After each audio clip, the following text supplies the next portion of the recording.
So this is the semi-final of the student men's 8 event, the Temple. Oxford Brookes B and Syracuse looking to find a spot against Oxford Brookes A 30 minutes earlier, who put their name on the final sheet. So who's it going to be? Syracuse have gone out like an absolute train.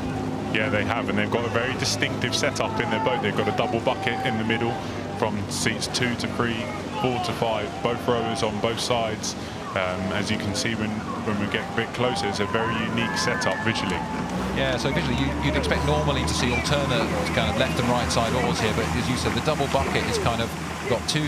We go from the bow seat, so the right of your picture, one on this side, 2 on the other, then 2 on this side, then 1 on the other, then 1 on this side, 1 on the other. Why the hell would you do that? It seems very complicated. So it does seem very complicated, but it can be multiple reasons. It can be a rhythm thing, so it could also be a power thing. So if the setup was a conventional, they might not go straight, so the cops would have to put the rudder on constantly, which is draining on the boat speed. So you want your boat to run as straight as possible, but as rhythmical as possible. As you can see, it's a really competitive start from both crews. Yeah, it's an absolute cracker, isn't it, already? And I think you're right. You know, there is a kind of way of sitting a boat that gets the best out of the athletes, and you have to tinker around with it. And sometimes we saw in the last of the pairs race, you know, contrasting styles. And an 8, you have to blend. All 8 athletes got different physiologies, different preferences. But Syracuse and that configuration seems to be working for them. They've moved out in the 2nd, 3rd, 4th 100 metres of this race, starting to move to try to break the Oxford Brookes B crew. And now here, I guess they'd be thinking, do we just put the accelerator right to the floor and keep it there to break out to clear water? Let's look. Yeah, if I was in the Syracuse boat, that's what I would be doing. I'd be looking to move out to try and clear water, reap the reward whilst you can. Don't give Brookes any opportunity to come back. It's easier said than done. Just look at my Olympic racing, especially in Tokyo, where the New Zealand boat were able to overcome a deficit. But in this situation, especially when you're one crew versus another, it is very important to play that psychological game of maybe just shifting out in front of the other crew by a little bit too much, and then they all feel like it's very hard for them to come back. Mo, it's great to hear the modesty you have as an Olympic and Henley champion, and I guess that sort of reality check is sometimes what we need as an athlete. You've got to be honest about your performance and always look to be better, and when it's disappointing you've got to admit it and push on from that. It's one of the things that made you the engine room of the British team for so long. Yeah, and like I've experienced some horrible Saturdays here at Henley in the Grand, where we'd come up against the Aussies, so very similar to the Ashes, and they were just dominant, and they just wiped us clean along the course, and it's slightly humiliating and humbling as you go down on your home national regatta. But I can understand why crews would be incredibly motivated. So you can see here the Syracuse boat has definitely stepped on, coming up to the halfway mark, and they've pushed on. But it's a real testament to Oxford Brookes for their B crew to be in the semi-final. It shows the depth that this club has, and it shows the tradition that they also have in men's 8 rowing. Yeah, I mean, Mo was talking earlier about the kind of tension on the Saturday. In a way, it's the final for many people, because once you're in the final, then there's everything to play for. Anything can happen, but you've got to earn that spot. And Syracuse have done a really nice job here.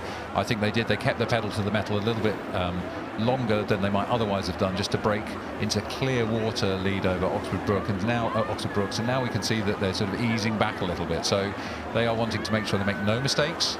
They absolutely need to be certain of their position, but they also want to conserve the energy, because they know they're going to face the A crew tomorrow, and they'd imagine the Oxford Brookes A crew is going to be really hot. Yeah, they do, and their Cox Bryson is keeping them right close to the booms there, is not drifting over. They've had a really up and down week. As you can see, they were only a third of a length ahead of the crew from University of London, but then they had a convincing wins against Neurus, which is obviously a really another university crew that has been steeped in history in this event over the last couple of years.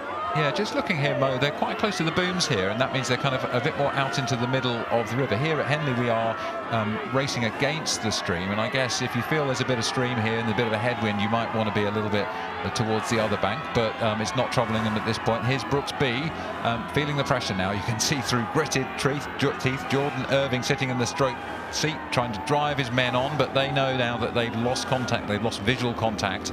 All they can do is rely on Cox, Elliott, Irving, 23 years of age, to give them a sense as to whether they're moving and how they can attack against the Syracuse crew. Yeah, losing visual contact is a big psychological disadvantage, and with the 8 being so long, the stroke pair, so the people that sit at stroke and 7, can often lose visual contact very early on. And I've had races where the stroke pair have had a very different experience to the bow pair, because the bow pair can see the opposition boat for a very long time and can almost feel slightly more confident than the stroke pair. When once that visual cue is gone, they then let their heads go down and they start to worry that maybe what they're doing is not the right thing. Yeah, I was talking about this actually this morning with Johnny Searle, fellow steward and excellent Olympic gold medalist himself, and saying, you know, if you're sitting in the stern, you really need to kind of keep relaxed, rhythmical and predictable. And then the thing I love to hear if I'm the stern of a boat that's kind of down on somebody is somebody in the bow starting saying, hey, we're moving, and that gives you the lift. But no lift needed here for Syracuse. As you said, they had a pretty tough, and they've been pushed pretty hard through on Tuesday against ULA. They were pushed hard, and then Nereus A is no rollover too. In fact, they were behind until halfway through the race against Nereus. So they've had a couple of really tough races, and that was yesterday. So today, I think they'll be grateful that they're actually in control of this race, because they want to be as fresh as they can be for the final. Yeah, exactly that, Matt. They would love to be able to have dominated this race, go through their first 500 meters, execute in a manner, and then just control the race as the race goes on.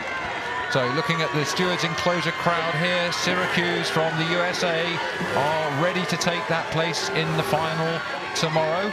And behind them, Oxford Brookes attacking to the last. They have to believe in their heads and their hearts. They have to have hope that their legs will take them through, but it's not to be today.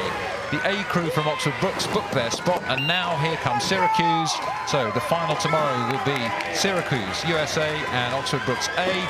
Credit to the Oxford Brookes system to have Oxford Brookes B pushing hard in the semi-final. Confirmation of the result, Syracuse University go through to the finals tomorrow in the Temple. Yeah, really looking forward to, as you can see here, the Syracuse boat crossing the line in first place. Looking forward to that final tomorrow against Oxford Brookes A. They would have got a small measure of what Oxford Brookes are about, but tomorrow they'll probably come up against a much stronger crew. No disrespect to the B crew, but it will be an exciting final to watch. There's a very satisfied smile on the face of the cocks of the Syracuse crew. Bitch and Nygaard and the crew are happy to go.